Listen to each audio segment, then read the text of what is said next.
¿Qué pasaría si te montas en un avión pilotado por un niño de 2 años? ¿Qué pasaría si te operase de apendicitis alguien que nunca ha estudiado medicina? ¿Qué pasaría si dejas que maneje todo tu dinero alguien que ni siquiera sabe sumar ni restar para que lo invierta en bolsa? Son preguntas ridículas que nos muestran acciones necias que podrían llevarnos a la ruina total e incluso hasta la muerte. Pero permitidme una última pregunta. ¿Qué pasa? Y ya no digo qué pasaría. ¿Qué pasa si sacamos a Dios de la ecuación de todos y cada uno de los aspectos de nuestra vida? La respuesta es la misma que las preguntas anteriores. Es una acción necia que nos lleva a la ruina y la consecuencia última es la muerte. Pero si las primeras preguntas nos pudieran parecer ridículas, esta última pregunta, por desgracia, es una realidad en gran parte del mundo en que vivimos. El mundo ha sacado a Dios de la ecuación de sus vidas. Nuestro mundo, nuestra sociedad, nuestro entorno cercano se encuentra en una situación de decadencia que cada día se agrava más y más, y el motivo es que han sacado a Dios de la ecuación de sus vidas. El motivo es que no hay conocimiento de Dios en el mundo. Y esto no es algo nuevo, esto es lo mismo que pasaba en el reino del norte, en Israel, cuando Oseas fue mandado a profetizar por el Señor.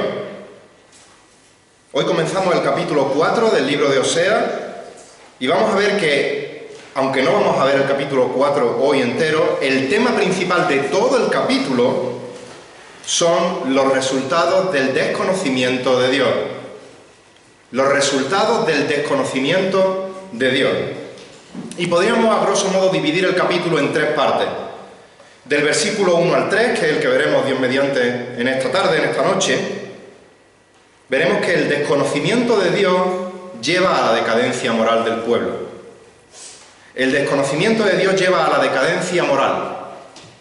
Los versículos 4 al 17 podemos comprobar, y comprobaremos si Dios lo permite en otra ocasión, que el desconocimiento de Dios lleva a la apostasía religiosa. Y los 2 últimos versículos, 18 al 19, veremos que el desconocimiento de Dios lleva a la corrupción política. Por lo tanto, los resultados del desconocimiento de Dios abarcan absolutamente todo. Lleva a la decadencia moral de nuestra sociedad, lleva a la apostasía religiosa de nuestra religión, valga la redundancia, y lleva a la corrupción política. Pero como hemos dicho, hoy veremos el primer resultado del desconocimiento de Dios. El desconocimiento de Dios lleva a la decadencia moral. Si queréis acompañarme, abrir vuestras Biblias por Oseas capítulo 4 y vamos a ver los versículos 1 al 3. Oseas capítulo 4, versículos 1 al 3. Leo la versión de las Américas y dice así la palabra del Señor. Oseas 4, versículo 1. Escuchad la palabra del Señor, hijos de Israel, porque el Señor tiene querella contra los habitantes de la tierra, pues no hay fidelidad, ni misericordia, ni conocimiento de Dios en la tierra. Versículo 2. Solo hay perjurio, mentira, asesinato, robo y adulterio. Emplean la violencia y homicidios tras homicidios se suceden. Versículo 3. Por eso la tierra está de luto y languidece todo morador de ella, junto con las bestias del campo y las aves del cielo, aún los peces del mar desaparecen. Hasta aquí la palabra del Señor. 3 resultados del desconocimiento de Dios. Y en primer lugar vamos a ver que el desconocimiento de Dios lleva a la decadencia moral. Dice la primera parte del versículo 1, escuchad la palabra del Señor, hijos de Israel, porque el Señor tiene querella, tiene contienda, dice la Reina Valera, contra los habitantes de la tierra. Hasta ahora, en los 3 primeros capítulos de Oseas, hemos visto cómo Dios ha hablado a su pueblo utilizando al propio profeta y al matrimonio de este profeta como una metáfora viviente, como una ilustración viviente de lo que Él quiere comunicar. Oseas representa a Dios como el marido fiel y Gomer la esposa adúltera representa a la nación de Israel que ha abandonado a Dios y se ha ido detrás de otros dioses falsos, detrás de los Baales. Pero ahora, a partir del capítulo 4, va a cambiar esta escena del matrimonio y se va a trasladar a una corte en la que Dios es el juez y el fiscal y la nación de Israel es el acusado que se sienta en el banquillo. Ya hemos visto este lenguaje de juicio, este lenguaje de acusación, pero ya esta ilustración del matrimonio se va a quedar en estos 3 primeros capítulos y vamos a ver más bien como si estuviéramos en una corte judicial. Empieza el capítulo con una acusación general a los habitantes de la tierra, pero vamos a ver cómo sea, va a ir centrándose en la nación de Israel. Especialmente mucho énfasis, no lo veremos hoy, en los líderes religiosos y cómo van a fallar en realizar lo que Dios les ha mandado que hagan. Dice que el Señor tiene querella contra los habitantes de la tierra. ¿Cuál es el motivo de la querella? ¿Cuál es el motivo de la contienda, de la queja que Dios tiene contra los habitantes de la tierra? Nos lo dice el propio versículo. Pues no hay fidelidad. Reina Valera dice, pues no hay verdad, ni misericordia, ni conocimiento de Dios en la tierra. Esta queja que tiene Dios es por la ausencia de 3 cosas. Por un lado no había fidelidad, o verdad. Por otro lado, la ausencia de misericordia y lo más importante y lo más grave y central en el texto, no hay conocimiento de Dios. Esta primera ausencia de fidelidad, de verdad, tiene que ver la palabra en el original con integridad. Tiene que ver con la confianza en lo que alguien hace o alguien dice. Y Dios tiene queja contra su pueblo que no hay confianza, no hay integridad en sus palabras. No hay veracidad en sus hechos, ni siquiera en lo que se refiere a acciones que hacían o por lo menos decían hacer para servir a Dios y para darle gloria a Dios. No había integridad en sus actos. Por eso Isaías escribe en capítulo 29, versículo 13, por cuanto este pueblo se me acerca con sus palabras, me honra con sus labios, pero, podríamos decir, no hay integridad, no hay fidelidad, pero aleja de mí su corazón y su veneración hacia mí es solo una tradición aprendida de memoria. La segunda ausencia es la ausencia de misericordia. Y esta palabra en el original es una palabra preciosa de la cual Samuel nos ha explicado muy bien en muchas ocasiones. Esta palabra que no encuentra un equivalente en nuestro español que acumule todo el significado que conlleva esta palabra y es la palabra Hesed. Es ese amor inquebrantable, ese amor leal, ese amor de pacto, ese amor fiel. Y al traducirlo como misericordia puede llevar un poco a equívoco o por lo menos a perder la carga que el profeta trata de darnos con esta palabra, porque misericordia se nos puede venir a la mente a alguien que tiene compasión de otra persona. Pero aquí Hesed está haciendo referencia a un amor leal con Dios, a un amor fiel para con Dios, no a tener compasión de Dios. La ausencia de Hesed se traducirá, como veremos, en comportamientos pecaminosos y aberrantes a los ojos de Dios. Y llegamos a la tercera ausencia, que es la más importante, o por lo menos de la que derivan las demás ausencias. Ni conocimiento de Dios. Ese era el gran problema de Israel, del cual derivaban todos los demás. No había conocimiento de Dios. Y eso no significa que no conocían la palabra de Dios. De hecho, si había algunos conocedores de la ley, era la nación, el pueblo de Dios. Muchos se sabían de pe a pa la ley.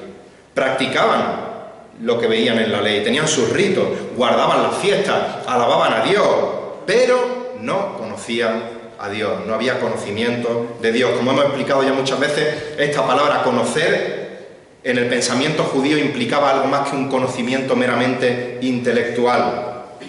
Esta palabra conocer hacía referencia a un conocimiento íntimo, a un conocimiento relacional. Y en muchas ocasiones, llevado a la mayor intimidad, se usa para hablar de la relación sexual entre el marido y la mujer. Por ejemplo, Génesis 4:1, el hombre, refiriéndose a Adán, conoció a Eva y ella concibió y dio a luz a Caín. Mirad, podemos conocer la sana doctrina y debemos conocer la sana doctrina. Podemos hacer cosas en nombre de Dios. Podemos obedecer los mandamientos de Dios y no conocer a Dios. Es por eso que Jesús dijo en Mateo 7, 22 y 23, muchos me dirán en aquel día, Señor, Señor, ¿no profetizamos en tu nombre? ¿Y en tu nombre echamos fuera demonios? ¿Y en tu nombre hicimos muchos milagros? Y entonces declararé, jamás os conocí. Apartaos de mí, los que practicáis la iniquidad. Hacedores de maldad, jamás os conocí. Jamás tuve esa relación íntima con vosotros. Santiago 2,19 dice, ¿tú crees que Dios es uno? Haces bien. También los demonios creen y tiemblan. Los demonios tiemblan porque saben perfectamente quién es Dios, porque conocen perfectamente lo que les viene encima, lo que Dios dice en su palabra, y saben que Dios lo va a cumplir, pero no conocen a Dios. Necesitamos tener un conocimiento íntimo, profundo, relacional con Dios. Por eso para nosotros en esta iglesia es de vital importancia el púlpito por encima de cualquier otra cosa. Por eso tratamos de predicar la palabra de Dios de manera expositiva, de manera secuencial, para predicar todo el consejo de Dios, y no solo los pasajes que me gustan, o los pasajes que no me confrontan con algo que me puede molestar, o los pasajes que en mi vida he estudiado no tengo ni idea de lo que dicen y no quiero quebrarme la cabeza. La importancia de la predicación de la palabra es central, porque aunque hemos dicho que el conocimiento de Dios no es meramente intelectual, para tener un conocimiento íntimo, relacional con Dios, necesitamos conocer lo que Dios nos ha revelado de Él en su palabra. Y así, al conocerlo más, nos maravillamos más de cómo Él es y nos gozamos en obedecer su voluntad revelada en este libro. Será entonces cuando profundicemos en el conocimiento íntimo de Dios y con Dios. Jesús dijo en Juan 14, versículos 14 y 15, «Vosotros sois mis amigos si hacéis lo que yo os mando. Ya no os llamo siervos porque el siervo no sabe lo que hace su dueño, pero os he llamado amigos porque os he dado a conocer todo lo que he oído de mi Padre». Cuando no conocemos a Dios porque no conocemos la palabra, o cuando creemos que conocemos a Dios porque conocemos 4 o 40 textos de memoria, o porque llevamos 40 años en la iglesia, pero en realidad aún somos bebés espirituales, las consecuencias del desconocimiento de Dios son desastrosas.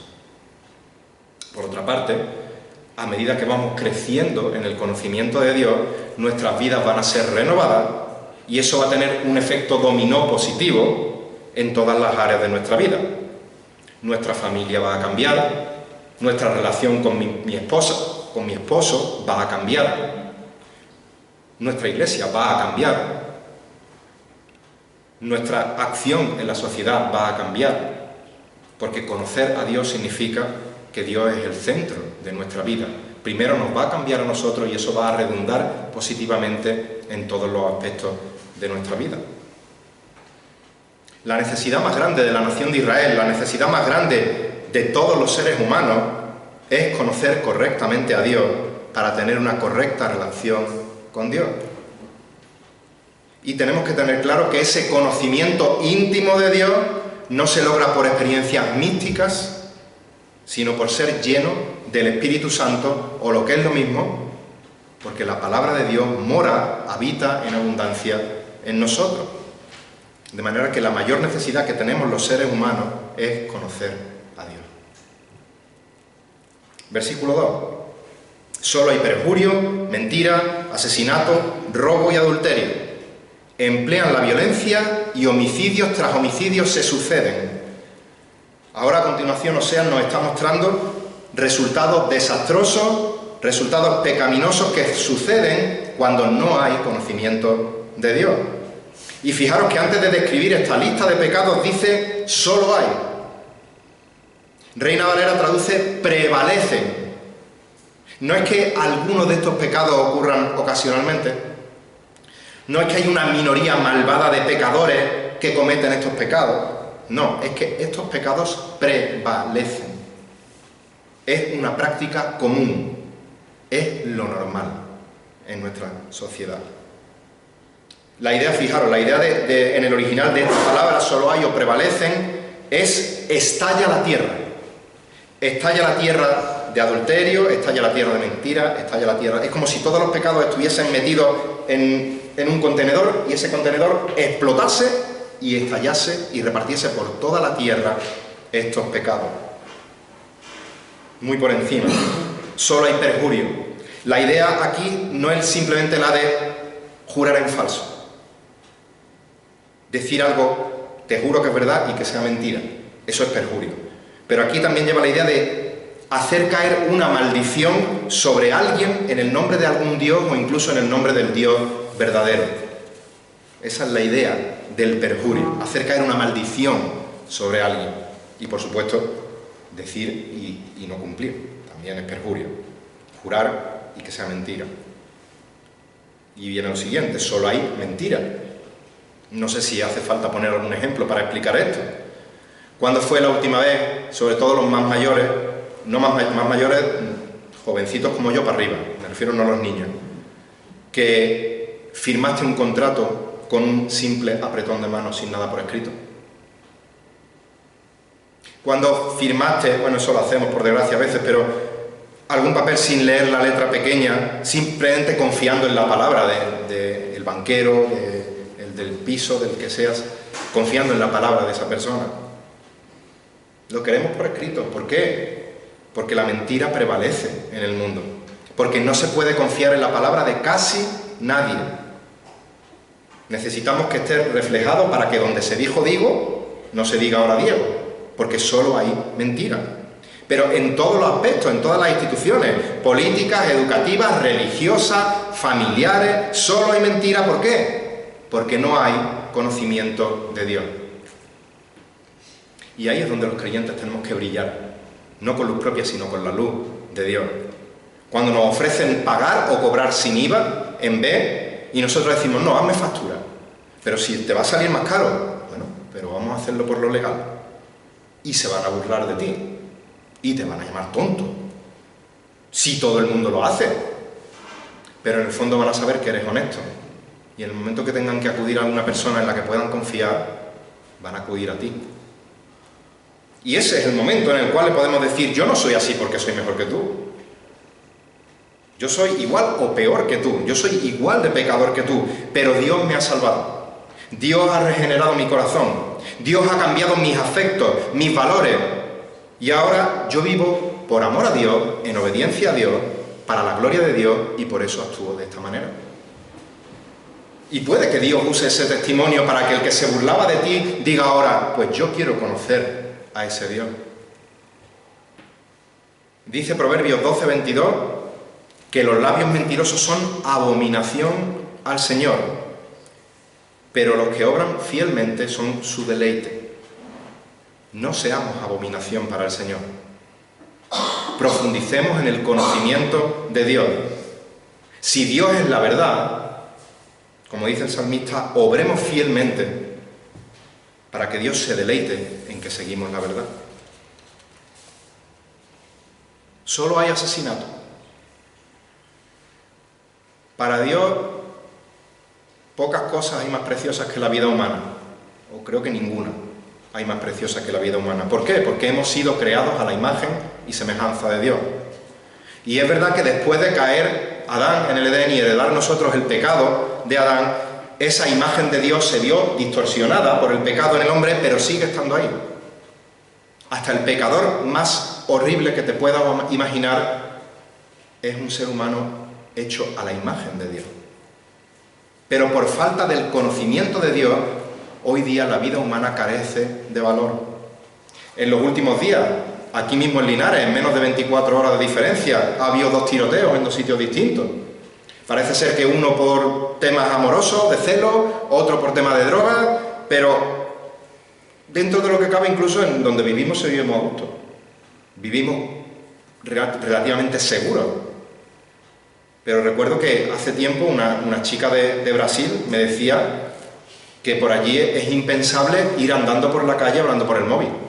Pero no en un barrio marginal, sino por cualquier calle de Brasil, porque por detrás te viene una moto, te sacan una pistola, en el mejor de los casos te piden el móvil y te lo roban, en el peor de los casos primero te disparan y luego te quitan el móvil. Y la cosa no va a mejor porque no hay conocimiento de Dios y el asesinato prevalece. Y un ejemplo que va unido a este del robo del móvil, dice que solo hay robo. Pero no solo robos a punta de pistola. Cada vez que suena el teléfono y vemos un número desconocido, antes nos fastidiaba porque la siesta pues, no nos dejaba dormirla. Ahora nos echamos a temblar. Ya no nos atrevemos a contestar diciendo sí, porque ese sí te lo pueden grabar y usarlo para decir que has dicho sí en algún contrato, en alguna cosa, y robarte todo lo que tienes. No solo robos a punta de pistola. Cuando no pagas tus impuestos, cuando pagas o cobras en vez, estás robando. Y hay miles de formas de robar. ¿Por qué hay miles de formas de robar? Por la falta de conocimiento de Dios. Sigue diciendo el texto que solo hay adulterio. Si el valor del ser humano es cero, de la vida del ser humano, el valor del matrimonio es -1 en nuestra sociedad. Cuando en una conversación ya hace mucho tiempo, pero así casual, no me acuerdo ni por qué empezó, en la sala de profesores estábamos hablando y dije a mis compañeros con naturalidad que mi mujer sabe la clave de mi móvil, puede mirar el móvil cuando quiera. Se quedaron pálidos algunos y dijeron, pero tú estás loco. Claro, ellos por lo visto tenían mucho que esconder en sus móviles. ¿Por qué? Porque solo hay adulterio, prevalece el adulterio. Si hay un pecado en el que la Biblia advierte una y otra vez junto con el del amor al dinero, es el pecado sexual. Y tristemente muchos de nosotros, si no todos, escuchábamos la semana pasada, y sigue ampliando la noticia, de un pastor respetado, cuyas predicaciones y libros para mí han sido de muchísima bendición, que confesaba haber tenido una relación ilícita fuera del matrimonio. Ahora con el paso del tiempo se está diciendo que parece que lleva ya entre 4 o 5 años con esta relación, no ha sido algo puntual. Y esto causó muchísima tristeza a mi corazón, si os soy sincero, una persona que respeto, que admiro, que ha sido de bendición, pero también recuerda que nadie es inmune de caer en la tentación, que no debemos de borrar de nuestra mente la advertencia de 1 de Corintios 10:12, el que cree estar firme, tenga cuidado, no sea que caiga.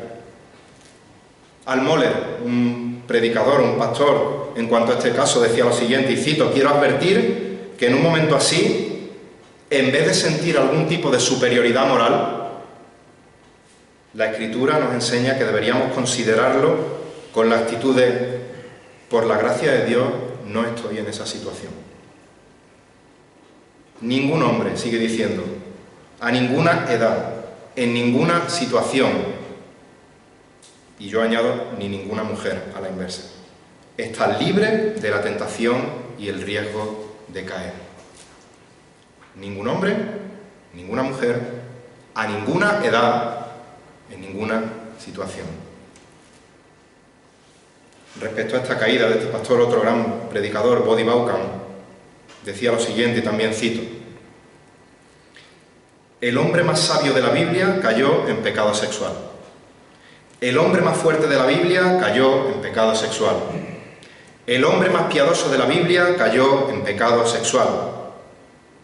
Para mí, pensar que estoy por encima de caer en ese pecado es pensar que soy más sabio que Salomón, más fuerte que Sansón, más piadoso que David. Fin de la cita. Mis queridos hermanos y mis amadas hermanas, mucho cuidado con las redes sociales. Marido y esposa, cuidado con charlas inocentes con mujeres, con hombres que no son nuestro cónyuge. Porque lo que puede empezar como algo sano, algo inocente, puede llevarte a empatizar con una persona que no vive contigo las 24 horas dentro de tu casa y te va a decir lo bueno que eres, lo lista que eres, lo guapa que eres, lo simpático que eres, lo bien que te entiendes, y eso puede llevarte a establecer una relación indebida y a llevarte a caer en el adulterio sin darte cuenta. Sigue diciendo el versículo 2. Emplean la violencia y homicidios tras homicidios se suceden. Como hemos dicho, uno de los resultados más tristes del desconocimiento de Dios es que no hay valor, no hay respeto por la vida humana, y parece repetitivo que después de decir solo hay asesinatos, ahora añaden que emplean violencia y que homicidios tras homicidios se suceden. Pero lo que está es recalcando que la falta de conocimiento de Dios hace que la maldad humana no tenga límites. Ya hemos hablado de la violencia, hemos hablado de los asesinatos, y cuando vemos homicidios tras homicidios, lo primero que se nos puede venir a la cabeza, y con razón, es la situación que hay entre Rusia, Ucrania, la situación entre israelíes, palestinos, muchos otros conflictos alrededor de la tierra. Pero no se puede olvidar que el año pasado, solo en España, se registraron casi 100.000 abortos. Esos registrados, por no decir los que no están registrados. Y si eso es en España, imaginaros alrededor del mundo, en un año. Ahora le llaman interrupción voluntaria del embarazo. Dios dice homicidio. Homicidio tras homicidio se suceden. El mundo está lleno de violencia y homicidio porque no hay conocimiento de Dios. ¿Pero qué dice Dios al respecto? Dice el Salmo 11:5 que el Señor prueba al justo y al impío, y su alma aborrece al que ama la violencia. Dios aborrece esto porque Dios ama la vida. ¿Por qué? Porque Dios es el dador de la vida. Versículo 3. Por eso la tierra está de luto, debido a todas estas cosas. Languidece todo morador de ella, junto con las bestias del campo y las aves del cielo, aun los peces del mar desaparecen. Y si bien no debemos pensar, aunque veamos la situación a nivel mundial, medioambiental, que el hombre va a terminar con este planeta, eso no va a pasar. La Biblia es clara en que Dios va a terminar con este planeta y va a crear cielos nuevos y tierra nueva. Pero hemos de reconocer los efectos nocivos que el hombre, por su pecado, tiene sobre la creación y que cada día se notan más. Contaminación, deforestación, cambio climático, como dice Oseas, bestias del campo, aves del cielo, peces del mar, desaparecen, cada vez se extinguen más especies. Y nos dice Proverbios 12:10 que el justo se preocupa de la vida de su ganado. Pero las entrañas de los impíos son crueles. El justo se preocupa por la vida de su ganado. Ahora bien, tenemos que aclarar que el propósito principal de la Iglesia no es colaborar con Greenpeace ni con cualquier otra asociación que trata de cuidar el medio ambiente. El propósito principal de la Iglesia es que Dios nos ha colocado como luminares en el mundo para ser columna y sostén de su verdad. Pero sí es verdad que cuando tenemos un conocimiento de Dios, cuando vemos la preciosa mano de Dios en la preciosa creación que Él ha hecho, vemos la creación de otro modo. La vemos con otros ojos y nos sentimos movidos a cuidar de ella en lo que esté en nuestras manos. Así que estamos viendo cómo el desconocimiento de Dios lleva a la decadencia moral. Consecuencias devastadoras. Pero si no tienes a Cristo en tu vida hoy, hay una consecuencia mucho más devastadora. Y es que cuando Dios te llame a su presencia, no sabes si dentro de 5 minutos, si dentro de 50 años, vas a ser juzgado por tu pecado, vas a ser condenado en la eternidad en el infierno, separado de Dios. Y ahí entra la buena noticia del Evangelio. Dios mandó a su Hijo amado a esta tierra como sacrificio perfecto para pagar y limpiar tus pecados, para ser declarado justo y para disfrutar de salvación y vida eterna en su presencia. Así que mi ruego es, ahora arrepiéntete y cree. Arrepiéntete de tus pecados y acude por fe a los pies de Cristo, confesándole como Señor, como Salvador de tu vida. Y Dios te va a salvar. y Dios te va a librar de la terrible consecuencia del pecado última, la muerte eterna. Y mis queridos hermanos, si Dios te ha salvado, no, lo voy a decir incluyéndome, no perdamos nuestro primer amor. No perdamos aquello cuando conocimos a Dios por primera vez. Y profundicemos diariamente en el conocimiento de nuestro Dios. Aprovecha momentos como este, pero también busca momentos para tener intimidad con Dios, en oración, en la lectura de su palabra. Y por supuesto, que esto te lleve a vivir una vida de obediencia, buscando darle la gloria y la honra que solo Él merece. Que el Señor bendiga su palabra.